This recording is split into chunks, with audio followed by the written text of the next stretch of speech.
అదేంటో తీవ్రవాదాన్ని నెత్తిన పెట్టుకోవడం అన్నటువంటిది రష్యాకి బాగా అలవాటైపోయింది. హౌతీ తీవ్రవాదులు, హెజ్బుల్లా తీవ్రవాదులు, హమాస్ తీవ్రవాదులు, ఇస్లామిక్ రెసిస్టెన్స్ ఫోర్సు, ఇస్లామిక్ జిహాద్ సంస్థల్ని అదంతా నడుపుతున్నటువంటి ఇరాన్తో స్నేహం కారణంగా దాని బుద్ధి కూడా మారింది. ఏదైతే హౌతీ తీవ్రవాదులు ప్రపంచ వాణిజ్యాన్ని స్తంభింపజేస్తూ జరుపుతున్నటువంటి దాడులలో తన జోలికి రావట్లేదు కాబట్టి ఇప్పుడు హౌతీ తీవ్రవాదుల మీద అమెరికా, బ్రిటన్ల దాడిని Russia తప్పుపడుతోంది.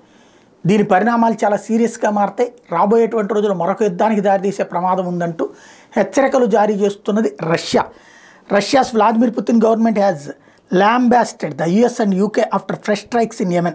Moscow accused Washington and London of escalating fights with the Houthis. Russia said negotiations cannot happen if the US and UK continue attacking Yemen. Moscow claimed that the selfish interests of London and Washington are behind strikes. ఇది ఓ పక్కన వాడేమో ఉక్రెయిన్తో చర్చించవయ్యా అంటే చర్చించడు, అక్కడ మాత్రం a self issue లేదంటాడు. అదే Houthi తీవ్రవాదులు చేస్తున్న దాని మీద అమెరికా దాడులు చేస్తే రష్యా వాడికి కాలుతోంది, ఎందుకంటే తన మిత్రుడు కాబట్టి. ఇక్కడ తమ స్వార్థాల కోసం తీవ్రవాదులు నెత్తిన పెట్టుకోవడం అన్నటువంటిది మంచిదా కాదా అన్నటువంటిది ఈ పాలకులు గుర్తెరగాల్సి ఉంది.